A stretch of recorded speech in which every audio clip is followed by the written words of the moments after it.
Subscribe करें और bell दबाएं ताकि कोई खबर रह न जाए।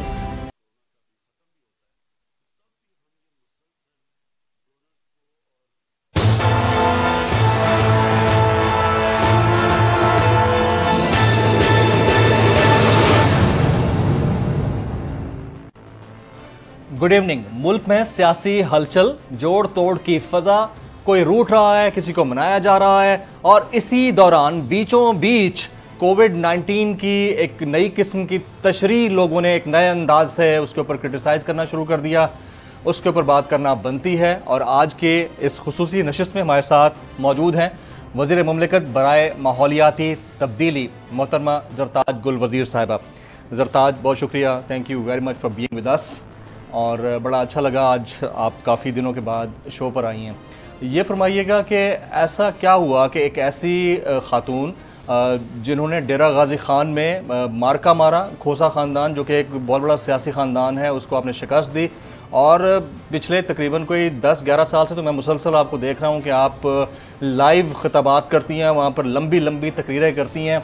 वो ज़रताज गुल वज़ीर जिसने लाखों वोट लेकर पहले इलेक्टेड पार्लियामेंटेरियन फ़ीमेल की हैसियत से, स्टेट मिनिस्टर की हैसियत से फ़राइज़ अंजाम दिए और दे रही हैं, उनके मुंह से ऐसा कैसे हो गया? मतलब ऐसा क्या सडन हुआ कि आपके मुंह से वो लफ्ज़ निकल गया? Thank you Jameel, thank you for inviting me. सबसे पहले तो आपके प्रोग्राम का थैंक यू, और आपकी प्रोग्राम और आपके बोल न्यूज़ की चैनल का मैं बहुत सारे, मैं आपको भी फॉलो करती हूँ, मेरे ख्याल में कि आपकी रेटिंग भी बहुत अच्छी जा रही है, और अच्छी बात है कि आपने मुझे एक्सप्रेस करने का मौका दिया जी। जब मैंने डेरा गाजी खान से इलेक्शन लड़ा ना, तो उस वक्त भी मेरे पास उनके पास पावर थी, उनके पास बदमाशी थी, और उनके पास पैसा था, और उनके पास एक सियासी मंजर था। एज उनके वालिदैन भी चीफ मिनिस्टर्स और प्रेसिडेंट ऑफ द कंट्री रह चुके थे।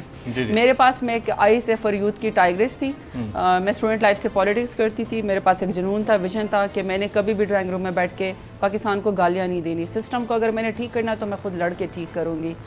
और 2012 से वेरी एक्टिव पॉलिटिक्स, और अब 2020 इतने सालों में 12,000 किस्म के स्पीचेस की होंगी, पब्लिक को एंगेज किया है, और मेरी जो बेसिक स्ट्रेंथ और पावर है वो भी स्पीच ही है। धरने में मुराद से, डिस्पाइट ऑफ द फैक्ट कि आप एक पख्तून खानदान से हैं, और पख्तून खानदान में से लड़कियों का निकल कर वैसे ही मेन स्ट्रीम पॉलिटिक्स में आना बड़ा मसला होता है, और फिर उसके बाद एक और चीज़ के एक पख्तून लड़की का इतना ज़बरदस्त उर्दू के ऊपर उबूर रखना भी बड़ा मसला होता है। मतलब उर्दू के ऊपर, ज़बान के ऊपर उबूर हर किसी को नहीं होता, और वो मैं देखता रहता हूँ कि कहीं ना कहीं मुझे फील होता है कि ये जो कह रही हैं वो समझ में आ जाता है, लेकिन कहीं ना कहीं थोड़ा बहुत रह जाती है ना पख्तून खानदान के। मैंने लोग बहुत सारे ताल्लुकात हैं, उसके बावजूद फिर भी इतना कुछ फेस करके यहाँ पहुंची हैं आप।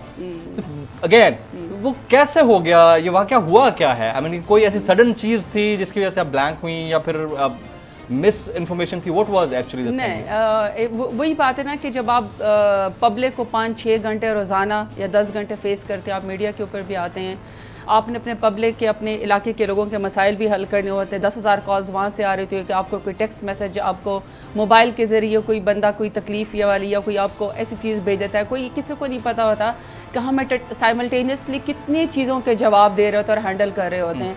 उसके बीच में अगर आप किसी चीज़ की एक्सप्लेनेशन करें या कोई बात करें, और उसमें आपको इतना मौका ना मिल सके कि आप अपना पॉइंट ऑफ व्यू क्लियर ना कर सकें, और फिर भी आप उसको प्रॉपर बता दें लोगों को कि भाई मैं कुछ कहना चाह रही थी पर ब्लूपर हो गया, या कोई मिस अंडरस्टैंडिंग, या मैं उस तरह एक्सप्लेन नहीं कर सकी लफ्ज़ को। An emergency text at that time जब आप प्रोग्राम में बैठी थी? नहीं, बस वो मैं तो वही कह रही ना, एट अ टाइम हमने एट अ टाइम अपने हल्के के लोगों को भी उनके भी मसाइल को हल करने होते हैं, अपनी मिनिस्ट्री को भी, उधर पार्लियामेंट में भी जवाब देना होता है, यहाँ पे एज ए स्पोक्स पर्सन भी काम करना होता है। आप सोचिए, आम लोग भी या इवन एंकर्स भी जब अपनी रिहर्सल कर रहे होते हैं या अपनी बात कर रहे होते हैं, तो कितने ब्लूपर्स उनके मुंह से कोई लफ्ज़ की मिसिंग हो जाती है।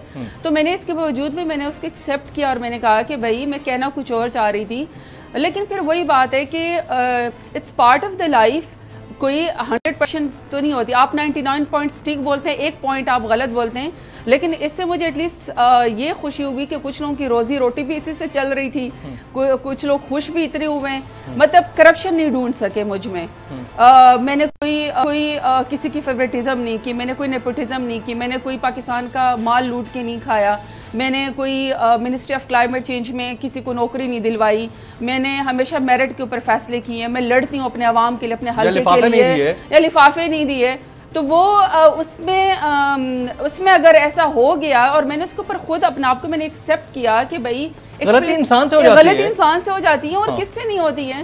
तो लेट्स मतलब अब इसको लेट्स मूव ऑन, ये तो नहीं है करें। लेकिन वही बात है कि चूंकि मयार इतना सख्त है हमारे लिए कि चूंकि हम मुझ में तो कोई करप्शन की गलती तो ढूंढ नहीं सके, मैंने तो कोई माल प्रैक्टिस नहीं की, मैंने तो कोई मनी लॉन्ड्रिंग नहीं की, मेरी तो बस ज्यादा से ज्यादा ये कि क्या कपड़े कैसे पहनते हैं, हेयर स्टाइल कैसा है, मुंह से फलाना वाला लफ्ज गलत क्यों निकल आया, या फिर ये कि टांग के ऊपर टांग रख के बैठने का स्टाइल था, हमें ये लोग यही गलतियां ढूंढ सकते हैं ना। Absolutely right. और क्या गलती? अच्छा ज़रताज, मैं यहाँ पर कुछ चीज़ें ऐड करता जाता हूँ क्योंकि गुफ्तगू का सिलसिला तो हमारा जारी है। ख्वातीन हज़रात, कुछ शेयर करना बड़ी ज़रूरी है। वो इसलिए क्योंकि ख्वातीन वैसे हमारे मुआशरे में बड़ी कम हैं जो मेन स्ट्रीम पॉलिटिक्स में या मेन स्ट्रीम पोजीशंस पर हों। और पता नहीं बहुत सारे लोगों को मेरी बात कैसी लगेगी, लेकिन ये हक़ाइक़ हैं। पाकिस्तान के 51% में से अगर चंद एक ख्वातीन किसी बड़ी पोजीशन पर हैं तो हमें उसको रिगार्ड करना चाहिए, रिस्पेक्ट करना चाहिए, बजाय इसके कि उनको तनकीद का निशाना बनाया। गलतियाँ सबसे होती हैं, मुझसे होती हैं, आपसे होती हैं, और गलती दर गलती होती चली जाती है। और लाजमी नहीं है कि हर वो शख्स जो अपनी फील्ड में तो मास्टर्स रखता हो लेकिन दूसरी फील्ड का उसको पता भी हो। और बाज़ औक़ात जो इमरजेंसी होती है वो उसको स्टेट ऑफ माइंड में ले जाती है ऐसे कि वो गलती कर जाता है। मैं अपना एक वाक़या बताता हूँ।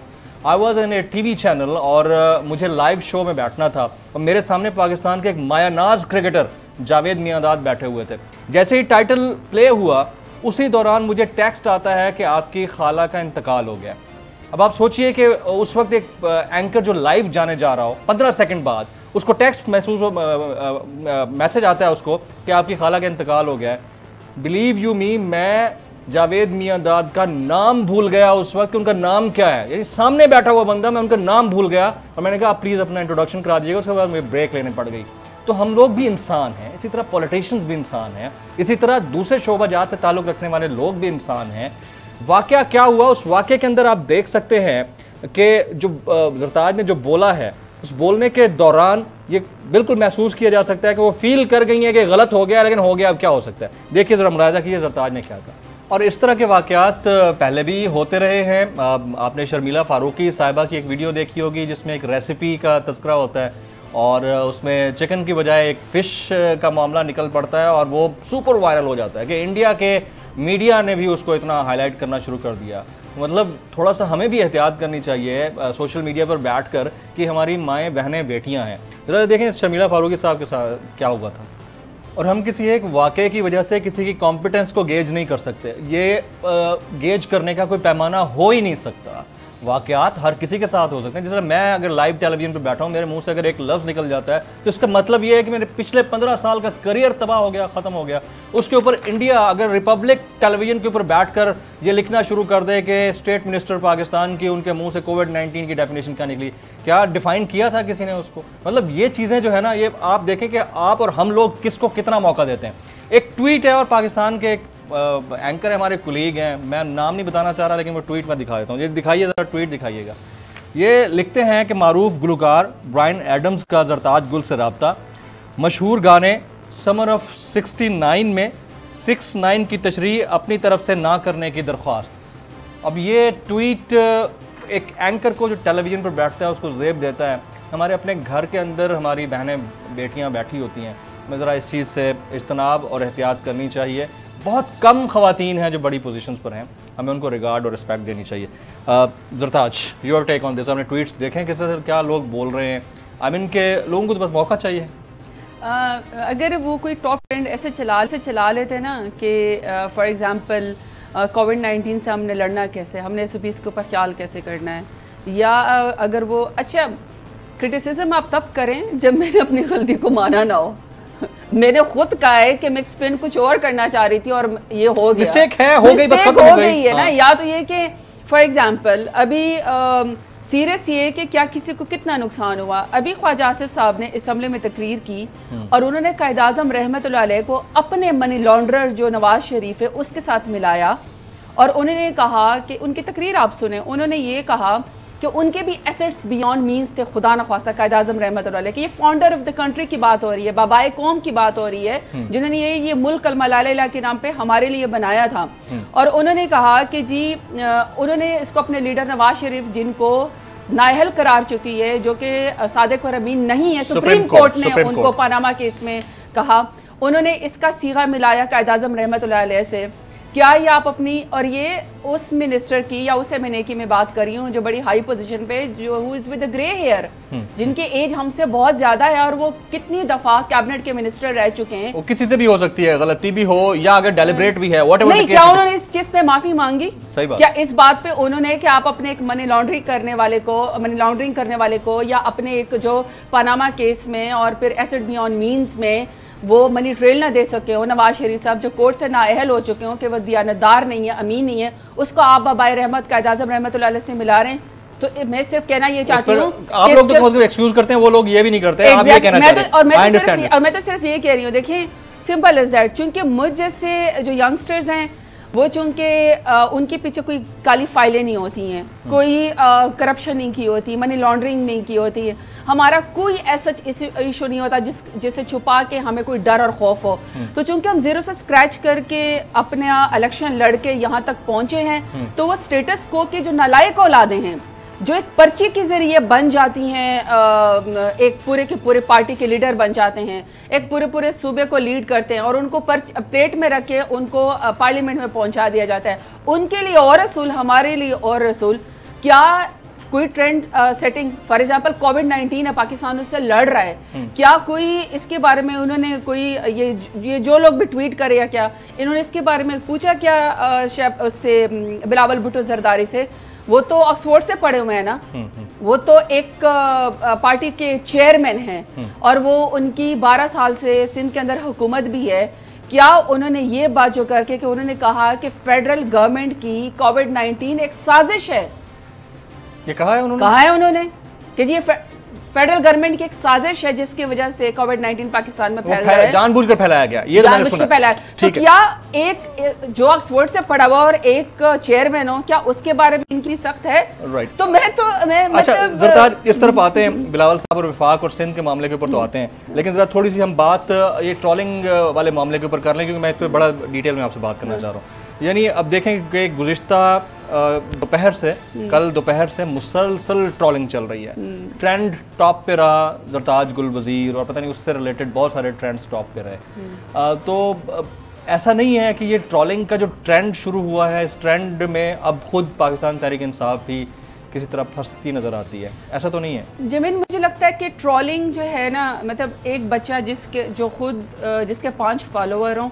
और वो 5000 लोगों को फॉलो करता हो जी, उससे तो कुछ कहना मेरे एक्सपेक्टेशन इतने नहीं है, क्योंकि आपके पास एक टूल है हाँ। आपके पास सबसे आसान पैकेज है जो सबसे सस्ता है, आप बैठे हैं, आप जिसके कैरेक्टर असैसिनेशन करें या जिसको आप एक एनसीए ग्रेजुएट को आप अनपढ़ करार दे दें, ठीक है ना, वो तो कोई इशू नहीं है। ट्रोलिंग ब्रिगेड वाला सिलसिला मेरे ख्याल में रुकना नहीं चाहिए। अच्छा चले, वो तो हम एक और सोशल मीडिया के साइड कोर कॉन्सेप्ट के ऊपर बात करेंगे, लेकिन कुछ अपोजिशन जमातों का प्रॉपर पेड टारगेटेड प्रॉपर उनके एक ऐसा मीडिया है जो प्रोपोगेट करता है चीज़ों को, मैं और चीज़ों को, मैं इस चीज़ को so do the PTI also got that kind of brigade? हमारा देखिए, हम तो अपने पीटीआई के जितने भी हमारे बच्चे हैं वो तो अगर हमसे कोई गलती हो जाए हमें नहीं माफ़ करते। मैं यही तो कह रहा हूँ, मैं उन्हीं की बात कर रहा हूँ, उन्हीं में से अक्सर हैं। तो मैं ये सिर्फ इतना कहना चाहती हूँ कि देखें, अगर आपने टॉप ट्रेंड ही चलाना है, आपने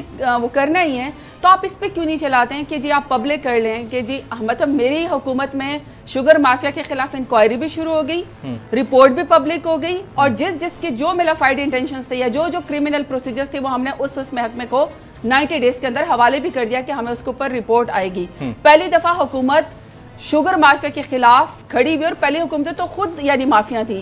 तो क्यों नहीं एक ट्रेंड चलाते ये सोशल मीडिया के बच्चे True. के मॉडल टाउन के सानिया में क्यों सीधी गोलियां मारी गई प्रेग्नेंट खवातीन को उनके मुंह के ऊपर, उसके बारे में आपके दौर में मिलना चाहिए था। मैं वही उसके बारे में जो चीज सोशल मीडिया पे जोर पकड़ती है तो तभी उसके बारे में लोगों की नजर जाती है ना। Social media should not be the gauge for such kind of incidents. Social media पे प्रेशर अगर वहां से डेवलप हो तो ही गवर्नमेंट उस पे एक्शन ले। गवर्नमेंट तो अपना काम करती है, लेकिन जैसे ज़ैनब अलर्ट बिल आया है, बिल्कुल ठीक, वो बड़ा अच्छा इनिशिएटिव था। बच्चों ने उसको मीडिया पे देना, सोशल मीडिया पे देना शुरू कर दिया ज़ैनब अलर्ट की वजह से या ज़ैनब के मामले की वजह से कि वो तो बड़े खौफनाक अल्फाज है ना, रेप, किल और यू नो अल्लाह माफी दे किसी के बच्चे, लेकिन उसके से एटलीस्ट कौम ये अलर्ट हो गई कि हमने आगे अपने आने वाली नस्लों को, बच्चों को बचाना है, प्रोटेक्ट करना है। तो एटलीस्ट हो सकता है हम पॉजिटिव चीज भी अच्छा ज़रताज हम उसकी तरफ आते हैं, ये पॉइंट टू पॉइंट आएंगे। जरा थोड़ा सा कोविड-19 को लेकर बड़ी ज़रूरी है। मुझे ऐसा लगता है कि कोरोना वायरस या कोविड-19 को लेकर हमारे जो पॉलिटिशियंस हैं, I am not talking about you again, मैं यहाँ पर ये बात कर रहा हूँ, वो जो हुआ ब्लूपर वो मिस्टेक थी, वो गुजर गई, उसको उसके ऊपर बात नहीं कर रहे। I am talking about the senior politicians, they were not that much serious जितने होने चाहिए थे। और क्या ये बात ठीक है या गलत है? वन लाइनर है, मैं फिर आपको कुछ चीज़ें दिखा देता हूँ कि कैसे है। नहीं देखिए, एक बीमारी पेंडेमिक है या एंडेमिक है, अब WHO कह रहा है, ये कहना है कि ये वायरल है या एयरबॉर्न है, या फिर ये कहना कि सरफेस के जरिए है। इसकी क्या टाइम लिमिट्स है अभी तक कुछ नहीं पता, वैक्सीन अभी तक कोई नहीं आई। कंफ्यूजन तो थी गवर्नमेंट के अंदर। इवॉल्विंग सिचुएशन देखिए ना जमील, देखें पहली दफा एक हमारी और आपकी जनरेशन में, हमसे पिछली जनरेशन में तो आज तक ऐसी कोई वबा नहीं आई ना। अब उसमें कौमें लड़ रही हैं, अभी तक कोई प्रॉपर एंड सोल्यूशन तो कोई नहीं है ना। प्रॉपर एंड सोल्यूशन नहीं, लेकिन केस स्टडी जरूर है। मैं आपको कुछ चीजें दिखाता हूँ, ये काइंडली जरा देखिएगा। शहबाज गिल साहब का ट्वीट दिखाएं जी, आज से 3 महीने पहले का जो ट्वीट था। शहबाज गिल साहब का ट्वीट दिखाइएगा। क्या कहते हैं शहबाज गिल साहब? ये कहते हैं कि बार बार गुजारिश की है कि सेहतमंद लोगों को मास्क की ज़रूरत नहीं। ये 3 महीने पहले का ट्वीट है, जिस वक्त मीडिया पर खड़े होकर लोग रिपोर्टिंग कर रहे थे मास्क पहनकर।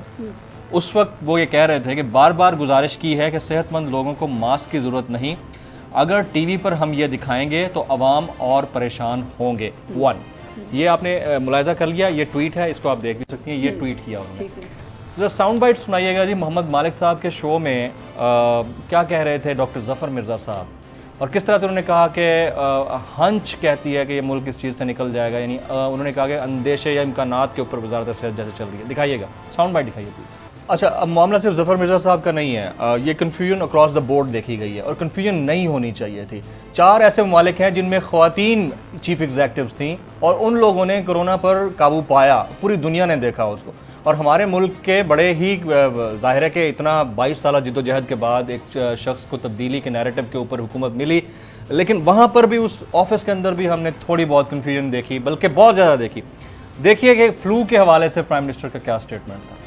अच्छा, अब एक तरफ फ्लू की बात करते रहे हैं कि ये फ्लू है, यानी वो कहना ये चाह रहे थे कि आप लोग ज़्यादा फिक्रमंद ना हों, जो हमने गेज किया वो यही था। लेकिन जब फिक्र वाली बात थी, जिस वक्त हम मीडिया रिपोर्ट कर रहा था और जब इंटरनेशनली लोग लाशें उठा रहे थे, उस वक्त हम लोग ट्वीट्स कर रहे थे, तो हमें ये कहा जा रहा था कि आप लोग पैनिक क्रिएट कर रहे हैं। और फिर आज से तकरीबन 1 हफ्ता पहले यही हमारे प्राइम मिनिस्टर ऑफ पाकिस्तान, बड़े रिस्पेक्टेबल एंड ऑनरेबल, वो कहते हैं कि लोग तो अब मेरी बात नहीं सुन रहे और हम SOPs जो दे रहे हैं उसके ऊपर भी वो अमल नहीं कर रहे, वायलेट कर रहे हैं। क्या कहा उन्होंने, मुलाजा कीजिए। आम लोग समझ रहे हैं कि ये कोई बीमारी नहीं है, कोई समझ रहा है कि पाकिस्तानियों को बीमारी नहीं होगी। जब वो दुनिया को देख रहे थे, इतने ज़्यादा लोग बीमार हो रहे थे, तो वो समझते जी पाकिस्तानियों को तो ये बीमारी लगती नहीं है। कोई समझता है कि जी ये तो वो तो जानते ही नहीं किसी को कि कोई कोरोना वायरस से मरा हो। तो इसलिए एक बहुत बड़ा हमारे लिए मसला बना हुआ है कि जब तक लोग इसकी एहतियात नहीं करेंगे और ये समझेंगे नहीं कि ये जब अगर ये ज़्यादा तेज़ी से फैलेगी तो हम अपने बूढ़ों को, अपने बुज़ुर्गों को और अपने बीमार लोगों को, उनकी जानों को ख़तरा में डालेंगे। जो सबसे पहली चीज़ SOPs की है वो ये है मास्क। सारी जगह अब से कहीं पब्लिक प्लेस में हमने किसी को मास्क के बगैर नहीं जाने देना। ये हमारी एडमिनिस्ट्रेशन को भी हुक्म होगा, हमारे जो टाइगर फोर्स है उनको भी वो रिपोर्ट करें। अब आपने ये सारी चीज़ें देख ली, अब ये सवाल मैं पुट करूंगा मिनिस्टर साहबा से। अब जरताज, एक तरफ शहबाज गिल साहब जो एंटी कोरोना कमेटी को चेयर कर रहे थे वो कहते हैं कि मास्क सेहतमंद लोगों को नहीं लगाना चाहिए, 3 महीने पहले तक ये ट्वीट कर रहे थे। अब प्राइम मिनिस्टर पाकिस्तान मास्क लगाने के हवाले से हिदायत जारी करते हैं और कहते हैं कि मास्क क्यों नहीं लगाया जा रहा। तो उस जो पेंडेमिक के थ्रेशोल्ड को जिसके ऊपर हम 6 महीने से वाबेला कर रहे हैं, वो अब जाके गेज होता है या अब जाके उसका प्रेशर डेवलप होता है या अंदाजा होता है कि ये वाकई कोई बीमारी है। वही शहबाज गिल जो लोगों को मना कर रहे थे कि आपने मास्क नहीं लगाना है, वो खुद अब मास्क लगाकर जैकबाबाद में हॉस्पिटल में छापा मार रहे हैं। तो ये जो कंफ्यूजन है ना, इस कंफ्यूजन ने पब्लिक को खराब किया। इसके हवाले से आप क्या कहेंगे? देखिए जमील, जो पाकिस्तान के करंट हालात हैं कि आपकी 22 करोड़ आवाम है, आप एक ओवर पॉपुलेटेड कंट्री हैं और आपका जो हेल्थ सिस्टम है वो चौक था। यानी उसकी एग्जांपल छोटी है कि 12 करोड़ का तकरीबन सूबा पंजाब और पिछली 3 दफ़ा की PMLN की हुकूमत और 800 मुश्किल से वेंटिलेटर जी। तो आप ज़रा खुद डिवाइड करें कि 800 वेंटिलेटर किस किस को पूरे हों, यही बेड्स की, यही हॉस्पिटल के हालात हैं।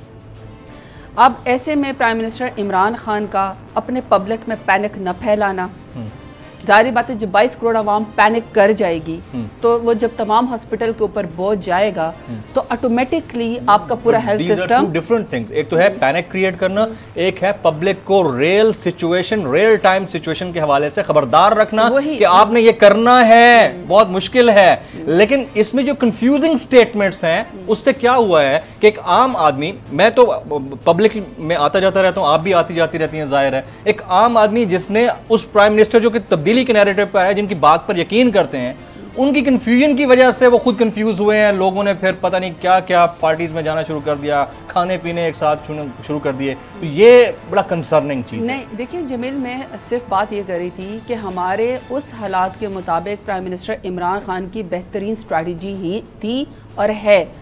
अगर कोविड-19 के अभी तक कोई सोल्यूशन नहीं है, या फॉर एग्जांपल आपने स्मार्ट लॉकडाउन करना है या मुल्क को बंद करना है, करते, कोई इशू नहीं है। स्मार्ट लॉकडाउन भले लॉकडाउन ना करते पर मास्क लगाने का पहले दिन से कह देते। इसके ऊपर भी मैं आपके आती हूँ, ठीक है। इसमें प्राइम मिनिस्टर इमरान खान का, WHO का भी ये कहना है कि प्राइम मिनिस्टर इमरान खान की जो स्ट्रैटेजी है वो दुनिया के टॉप 6 ममालिक के अंदर आती है कि जिस तरीके से हम कोविड-19 से लड़े। जहाँ तक आप पब्लिक की बात करें, प्राइम मिनिस्टर इमरान खान, मैं WHO की बात करूं, मैं WHO की आपको बताती हूँ ना। एक जगह WHO कहता है कि प्राइम मिनिस्टर पाकिस्तान इमरान खान की स्ट्रेटेजी बहुत अच्छी है, एक जगह WHO ये कहता है कि आप लोगों को खतरा है, यानी आप अगले 1 महीने के अंदर इस मुल्क के अंदर 20 लाख से ज्यादा लोग मुतासर हो सकते हैं। तो उसके ऊपर जो यास्मीन राशिद साहिबा या आपके तर्जुमान है वो कहते हैं कि हर WHO की बात को मानना भी जरूरी नहीं है। तो आप एक बात क्लियर कर दें, क्या WHO की वो बात मानेंगे या ये WHO की जो बात है इसको मानेंगे? देखिए सिंपल जमील, बात ये है कि एक लीडर जो 22 करोड़ आवाम को लीड करता हो, जिसमें रोजी रोटी का भी मामला हो, जहाँ 25% लोग गुर्बत की लकीर से नीचे रहते हों, जहाँ पे आपकी पीछे जो आपके पास हेल्थ सिस्टम छोड़ के गए हैं वो बिल्कुल नाकारा और नाकाफ़ी हो, ऐसे में प्राइम मिनिस्टर इमरान खान का सिंपल पॉलिसी है। उन्होंने कभी नहीं कहा कि SOPs का ख्याल नहीं करना, उन्होंने कभी नहीं कहा कि जाओ जाके बाजारों में फिरो। उनकी पहले दिन के और आज की स्टेटमेंट सेम है और वो ये है कि मैं मुल्क में इकोनॉमिक एक्टिविटी को नहीं रोक सकता, वो हम भी नहीं चाहते, ठीक है। हाँ। सिर्फ उनकी ये स्टेटमेंट है। उन्होंने बार बार SOPs पे कहा है और 82% अवाम प्राइम मिनिस्टर इमरान खान के फैसलों से खुश है। WHO की पहले अपनी स्टेटमेंट है कि ये पेंडेमिक है, फिर उन्होंने कहा जी ये एंडेमिक है, पहले उन्होंने कहा कि मास्क वो शख्स लगाए जो कोरोना वायरस से मुतासिर है, फिर उन्होंने कहा नहीं हर शख्स लगाए।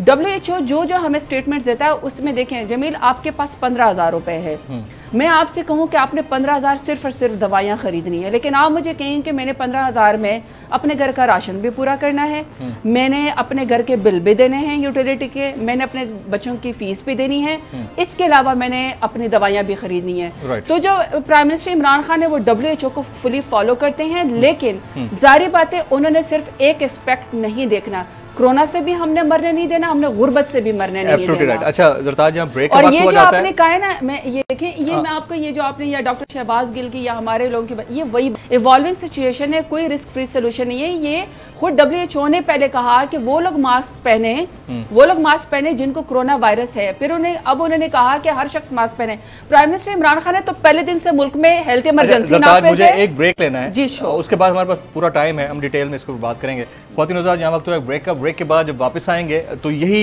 बातें हैं। एक तो विफाक और सिंध के दरमियान जो टग ऑफ वॉर चल रही है, इत्तेहादी लड़ रहे हैं, और WHO की जो इंडिकेशंस हैं या उनकी जो इंस्ट्रक्शंस हैं, वो अगर एक इंस्ट्रक्शन के ऊपर हमने फॉलो करना है और उसी को ही फॉलो करते हुए हमने इवॉल्विंग सिचुएशन का नाम देते हुए आगे चीज़ें करनी है, तो फिर वो इंस्ट्रक्शंस जिनके ऊपर वो हमें बाकायदा वार्न करता है उसको हम इतना लाइट क्यों ले लेते हैं। ब्रेक के बाद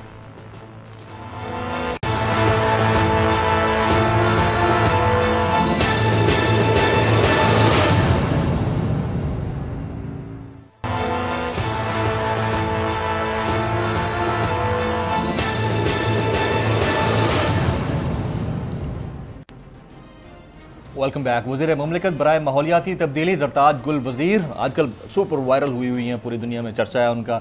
जैसे भी है, बदनाम जो होंगे तो क्या नाम ना होगा, लेकिन वो वायरल हो चुके हैं इंटरनेशनली। ज़रताज, अभी आप सेहत के हवाले से कुछ कह रही थी, इसको कंटिन्यू कीजिएगा, कंप्लीट करें, उसके बाद मेरे बड़े रैपिड क्वेश्चंस हैं। मैं सिर्फ छोटा सा ये कह रही हूँ कि देखें, हमारे पास जैसे पंजाब में सिर्फ 800 वेंटिलेटर्स थे। अब हमने कोरोना के लिए इस क्राइसिस में सिर्फ 1,500 हम लोगों ने कोरोना वायरस के लिए वेंटिलेटर और पूरे मुल्क में 5,500 के करीब वेंटिलेटर जो हैं हम लोगों ने मंगवाए बाहर से इमरजेंसी बेसिस के ऊपर। मुल्क में हेल्थ इमरजेंसी नाफिज है। हम लोग जब कोविड-19 आया था हमारे पास सिर्फ 4 लैब थी, हमने 104 लैब की कैपेसिटी बढ़ाई जिसका टेस्ट फौरन आ जाता है। हमने पहले 5,000 जो है वो टेस्ट हो रहे थे, हमने अपनी कैपेसिटी जो टेस्टिंग कैपेसिटी थी वो 25 से 29,000 डेली और महीने के तकरीबन 12 लाख से ऊपर। और कोशिश ये भी कर रहे हैं, असद उमर साहब उस दिन कह रहे थे कि इसको भी हम डबल करने की कोशिश कर रहे हैं। हमारे पास जो ऑक्सीजन बेड है हमने उसकी तादाद बढ़ाई है। हमने जो सिर्फ कोविड-19 के लिए 722 के करीब हमने हॉस्पिटल्स पाकिस्तान में ओवरऑल जो सिर्फ कोविड के करते हैं 35,000 से ज्यादा हमने सिर्फ बेड कोविड-19 के लिए जो है मख्तस एलोकेट किए हैं। और हम लोगों ने ये कोशिश की है कि देखें, लेकिन लोगों की कंप्लेंट्स अब भी हैं जगहों से, शायद है आबादी ज्यादा है, आबादी भी ज्यादा है, लेकिन देखिए इसके बावजूद भी देखें कोविड-19 की प्रॉपर स्ट्रेटेजी है कि आपके तकरीबन हर जो टीचिंग हॉस्पिटल या हेडक्वार्टर है आपके शहर का, उसके अंदर आपको हाई डिपेंडेंसी यूनिट और आपका कोरोना वायरस का आइसोलेशन वार्ड और पूरा एक स्टाफ आपके लिए मुतयन है, आपके लिए पूरे एक 112 की कॉल है। So we are doing our level best के प्राइम मिनिस्टर इमरान खान की एक ही स्ट्रेटेजी कि हम लोगों ने इकोनॉमिक एक्टिविटी खत्म नहीं करनी है, हमने लेकिन लोगों को अपना रोल भी प्ले करना है कलेक्टिवली। लेकिन मैं अगर अपनी कौम को देखूं, मुझे तो नहीं लगता कि मेरी कौम ने गलत वो किया है। हमारी कौम ने तो अभी तक जो भी हमने उनसे कोशिश करवाई है, देखिए हमारी कौम ने बड़ा प्रोग्रेसिव नेशन से ज्यादा बढ़ के काम किया है। ये यास्मीन राशिद साहबा को समझा दें। नहीं सुन लेना, देखिए ना जमीन डिसेंसी का मुजाहरा किया है हमने नहीं वो देखिए वो उन्होंने बताया, टॉयलेट रोल के ऊपर हमने लड़ाइयाँ नहीं की, हम लोगों ने खुदा न ख्वास्ता उसको नहीं लूटा, यानी कि यूटिलिटी स्टोर्स को या स्टोर्स को नहीं हमने लूटा। हमारी कौम बड़ी डिसिप्लिन का मुजाहरा कर रही है। क्योंकि सवालात बहुत ज्यादा हैं और मुझे करने हैं। ये विफाक और सिंध की क्या खींचातानी है कि NICVD के ऊपर, या फिर जो बिलावल भुट्टो जरदारी साहब ने हॉस्पिटल्स को विफाक के ज़रिए इंतज़ाम ना लाने के लिए बात की, फिर शहबाज गिल साहब वहाँ पहुँच गए। इस वक्त तो आप लोगों की स्ट्रैटेजी ये होनी चाहिए थी कि आप लोगों को कोरोना से लड़ना चाहिए था, आप लोगों को फैसिलिटेट करना चाहिए, आप लोगों को मसाइल से लड़ना है। इस वक्त ये नहीं है कि विफाक को सिंध से या सिंध को विफाक से लड़ना है। ये इतना अनफॉर्चुनेट है कि मेरे जैसा एक यंग बंदा, मुझे तो बहुत बुरा लगता है कि मैं जब देखता हूँ कि शहबाज गिल जैकबाबाद में, और कल को ऐसा हो सकता है कि मुर्तज़ा वहाब खड़े हों KPK के अंदर। तो ये चीज़ें मेरे ख्याल में हमें इस वक्त अवॉइड करनी चाहिए। Your take on this please. मैं समझती हूँ कि वफाक की और सिंध की या किसी भी सूबे की कोई लड़ाई है न होगी। तमाम जब NCOC बना है तो उसके अंदर तमाम चीफ मिनिस्टर और तमाम हेल्थ मिनिस्टर जो हैं वो प्राइम मिनिस्टर इमरान खान के साथ हर रोज़ ऑन बोर्ड होते हैं। वो अपने प्रोविंसेस की पॉलिसीज बनाते हैं, डिमांड बताते हैं और ये भी बताते हैं कि हमें किस चीज़ की ज़रूरत होती है। अनफॉर्चुनेटली जब जारी बातें जब वो बाहर जाते हैं तो उन्होंने अपने जो उनके फॉलोअर्स हैं या जो उनके अपने पार्टी के लीडर्स हैं उनको भी जवाब देना होता है, वहाँ वो सियासत की नज़र हो जाते हैं। फॉर एग्जाम्पल उन्होंने कहा कि जी हमें आज तक वफाक ने एक भी वेंटिलेटर नहीं दिया। वैसे तो 12 साल से इनकी हुकूमत है, 5.5 ट्रिलियन का इनका बजट है। दिया है आप लोगों ने वेंटिलेटर्स दिए? जी, तो 5.5 ट्रिलियन का इनका सेहत का बजट था, उसमें आज तक इन्होंने क्या किया है? इन्होंने कहा है कि सिंध के सीएम साहब ने फरमाया कि हमें एक भी वेंटिलेटर वफाक से नहीं दिया। एनडीए मैंने रसीदों समेत इनके साइन समेत 99 वेंटिलेटर की इनको पूरा वो दिखा दिया कि ये हमने आपको दिए हैं, पूरी लिस्ट दी है, पूरी लिस्ट उनको दिखा दी है, जिसके ऊपर वो फिर एम्बेरसमेंट उनकी तरफ से गलत बयानी की जा रही है, गलत बयान की गई। अच्छा। फिर देखें, जब आप वफाक से आपको चाहे लोकस कंट्रोल हो, चाहे आपको इस तरह की कोई बीमारी हो, पेंडेमिक हो, आपको एनसीओसी में पूरा रोल है और आपकी हर डिमांड मानी जाती है। फिर आप जब बाहर जाके देखिए, इन द एंड आपकी प्रोविंशियल ऑटोनॉमी है, आपने अपना हेल्थ का बजट, इनका मैं बता पिछले 8 साल का 5.5 खरब के करीब है, उसमें ये कोविड-19 तो अब हुआ है ना, तो वो जो 12 लाख की या कितने लाख की है कि जी कुत्ते खा गए, लोगों को काट लिया, आज तक उसकी बीमारी का इनके पास वैक्सीन नहीं है, कोई वैक्सीन नहीं है। 37 से ज्यादा लोग कराची में एक बारिश से फौत हो गया, आज तक उन्होंने इस बात का जवाब नहीं दिया। लड़काना एड्स ज्यादा क्यों हो गया? चीफ जस्टिस साहब ने इनको फरमाया था कि वो तो आपका सियासी किबला है, आप अपने सियासी किबले को भी माफ नहीं करते हैं। फिर इसके अलावा अगर आप देखें, इनके बेड की सहूलियात, इनके हॉस्पिटल की सहूलियात, कोई चीज भी जो है वो पूरी नहीं है।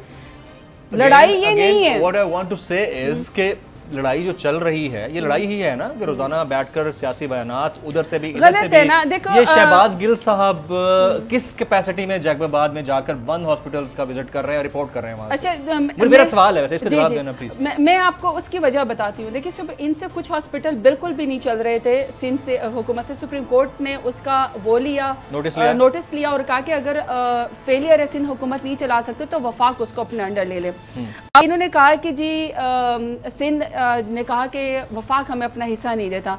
मेरे पास ये फिगर है कि जी 742.030 बिलियन जो है ये सिंध को हमने इस दफा दिए हैं, लोकेशन ऑफ बजट है एनएफसी अवार्ड के तहत, और जबकि प्रीवियसली ये 592.32 बिलियन था, तो ये तो ऑलरेडी इसके अंदर फर्क आ गया।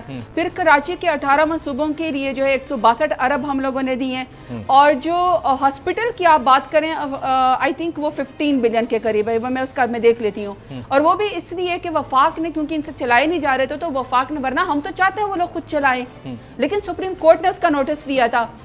बड़ी अच्छी बात है कि इस ब्लेम गेम की सियासत से बाहर नहीं, गलत है, बिल्कुल गलत है। मैं सिर्फ ये कहना चाहती हूँ, क्या लाहौर के हॉस्पिटल्स बेहतर हैं?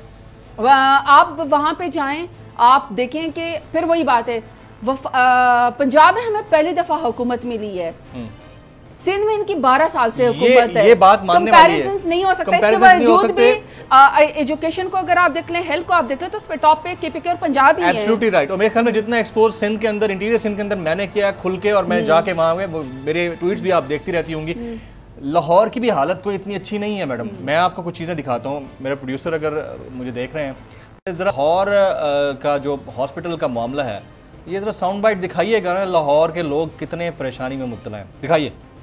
ये पंजाब के हॉस्पिटल्स हैं, और कहीं पर भी गलती हो उसकी निशानदही ज़रूरी है।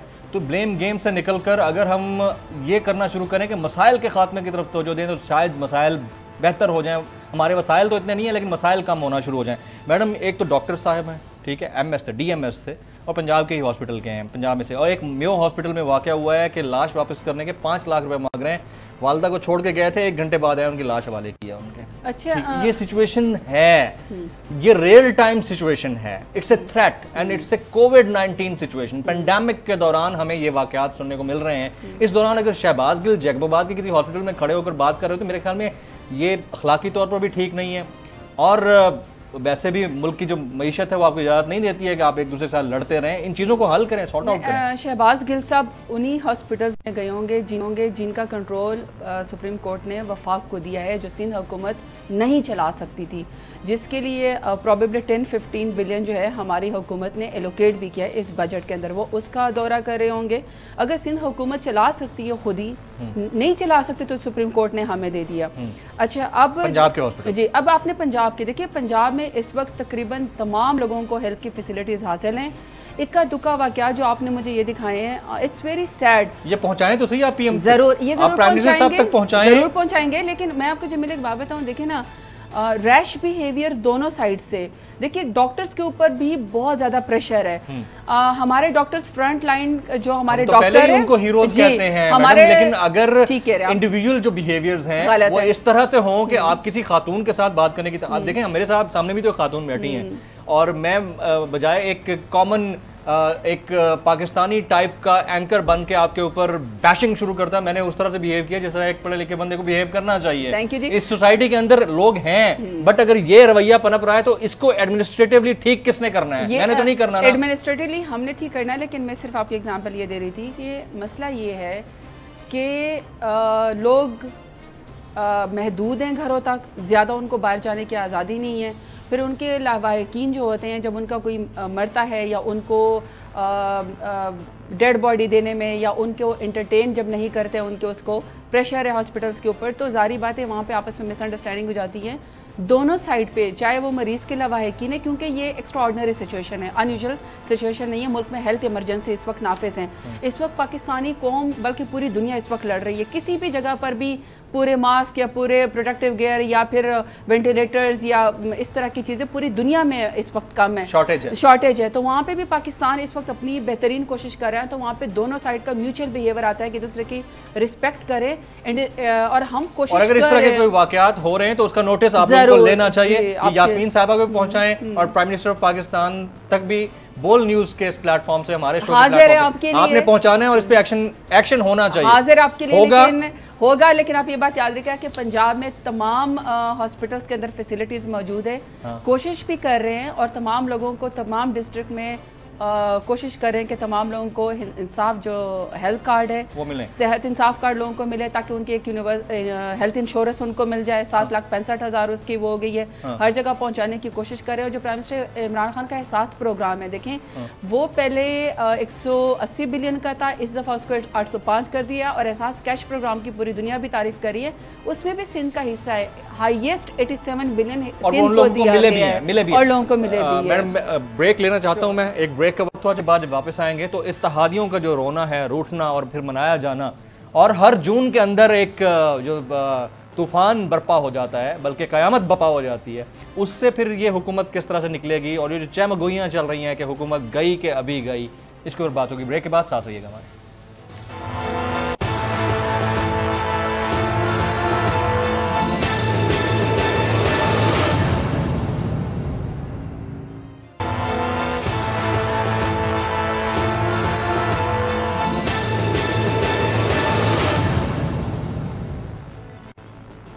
Welcome back. बीएनपी मेंगल यानी अख्तर मेंगल साहब नाराज हैं। अब शाहजैन बुगटी ने भी कह दिया है कि उनकी जमात के अगर मुतालबात ना माने गए तो वो भी अलहदा हो जाएंगे इत्तेहाद से। तो ये बड़ी डेवलपमेंट्स हैं। बात करते हैं ज़रताज साहबा से।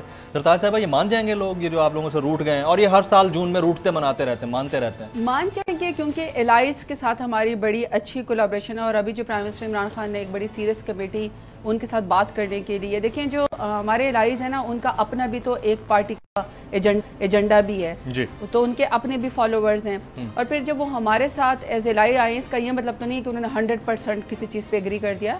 कोलिशन गवर्नमेंट का मतलब ही यही होता है कि कुछ ले और दो की सिचुएशन होती है। उनकी कोई डिमांड जैसे क्या देने का इरादा? पैसा ही चलता है ना, हर दफा तो पैसा चलता है, इस दफा भी पैसा। मैं आपको बात बताऊं जमील, मैं आपको जमील एक बात बताती हूँ। मैंने उस दिन मैं पार्लियामेंट के अंदर बैठी हुई थी, मैंने अख्तर मेंगल साहब की तकरीर सुनी, उसमें कुछ बातें तो बिल्कुल ठीक हैं।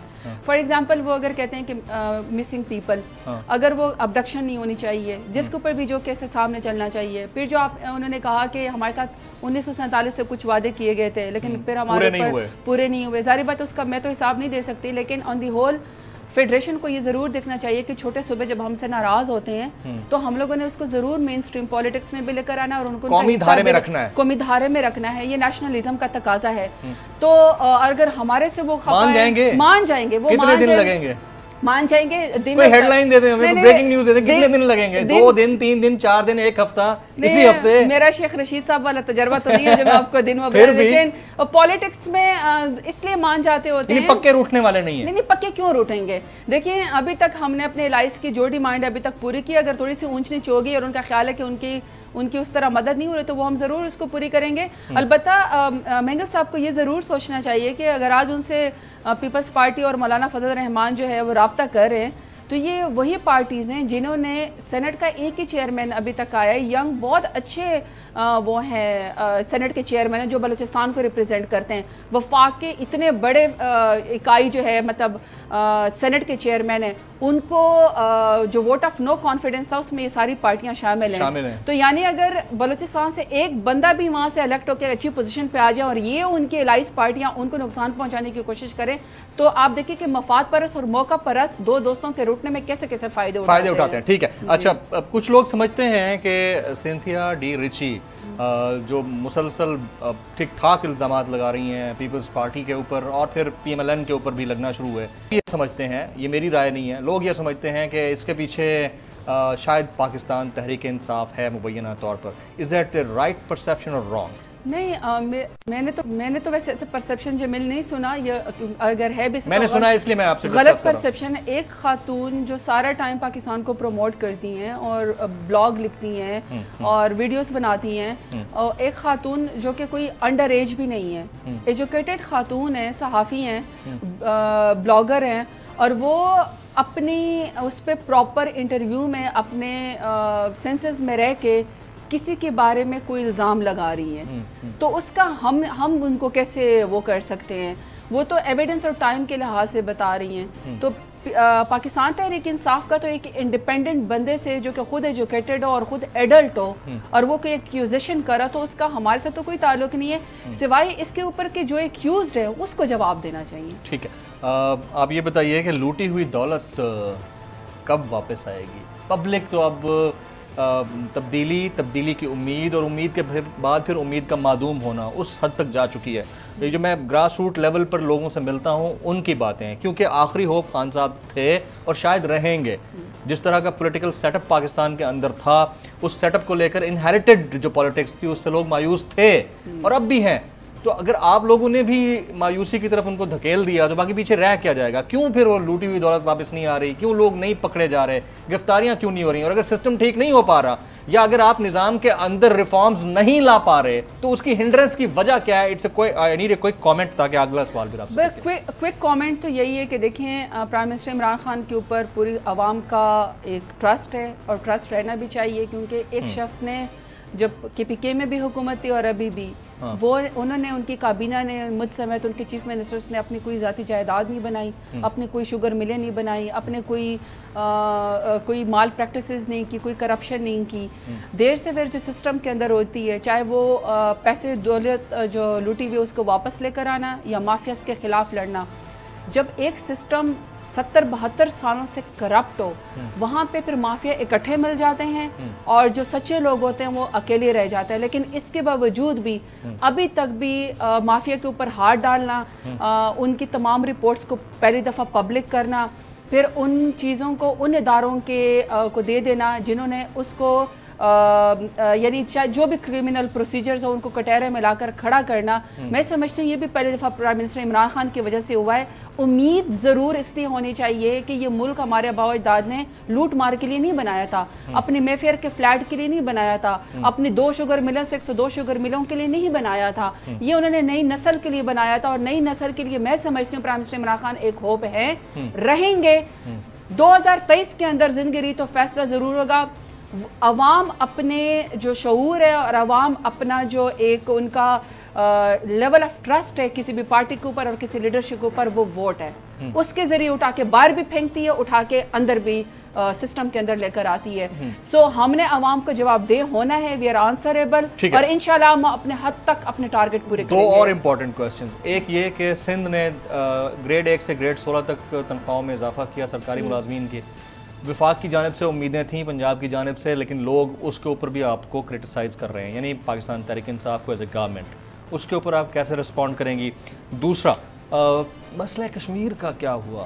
लॉकडाउन के तो जो मामलात थे उसके ऊपर तो जाहिर है कि एक सफारती सतह पर बातें चल रही हैं, मामला चल रहा है। पाकिस्तान की पॉलिसी हमेशा प्रोएक्टिव होनी चाहिए।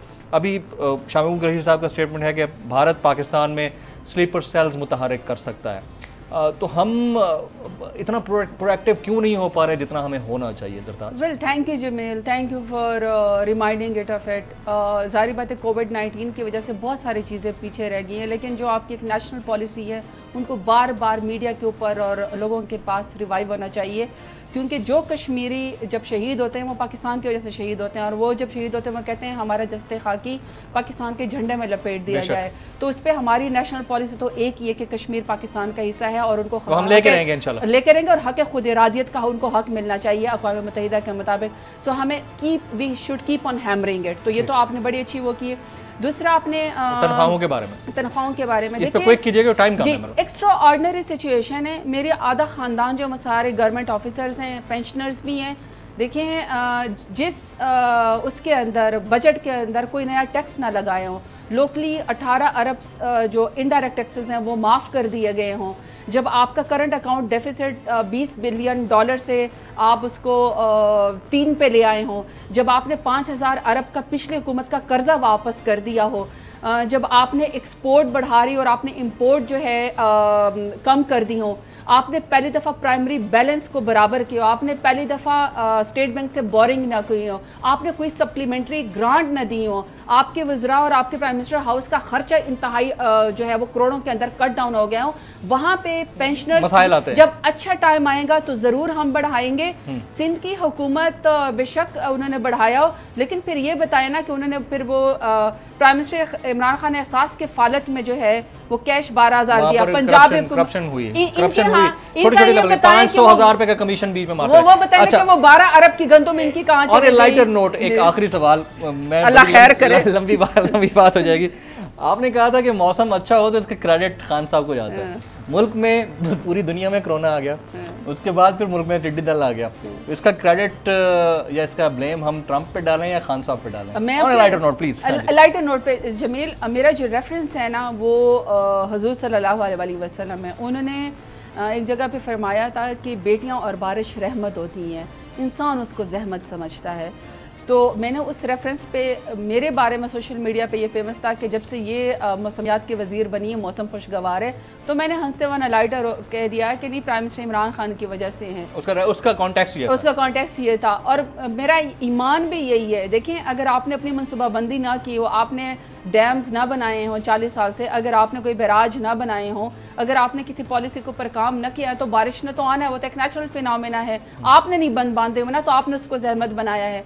लेकिन ऑन द लाइटर नोट के अलावा भी, चाहे सीरियस हो चाहे ऑन द लाइटर नोट हो, जो भी नेचुरल फिनोमेना होगा उसमें जो मेन मेड डिजास्टर है उसके जिम्मेवार हम खुद हैं। Absolutely right. ज़रताज गुल वज़ीर साहिबा, वज़ीर मुमलिकत बराए माहौलियाती तब्दीली, आपने वक्त निकाला, 1 घंटा हमारे साथ बैठी रही, आपको बहुत बहुत शुक्रिया। ख़वातीन और इतनी सी है, चाहे स्लिप ऑफ टंग हो या मिस इन्फॉर्मेशन हो या फिर इंसान से गलती हो जाए या किसी एमरजेंसी स्टेट ऑफ माइंड में हो, जो भी होता है हो जाता है और निकल जाता है, उसके बाद फिर आपको आगे बढ़ जाना चाहिए।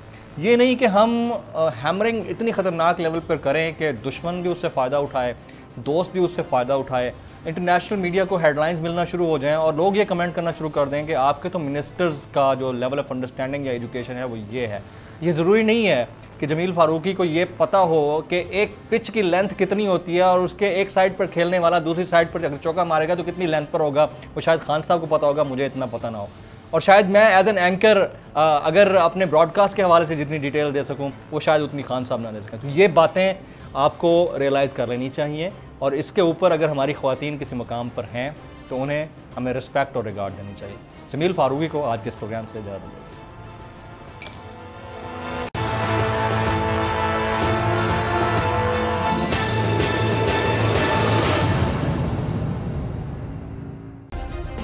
सब्सक्राइब करें और बेल दबाएं ताकि कोई खबर रह न जाए।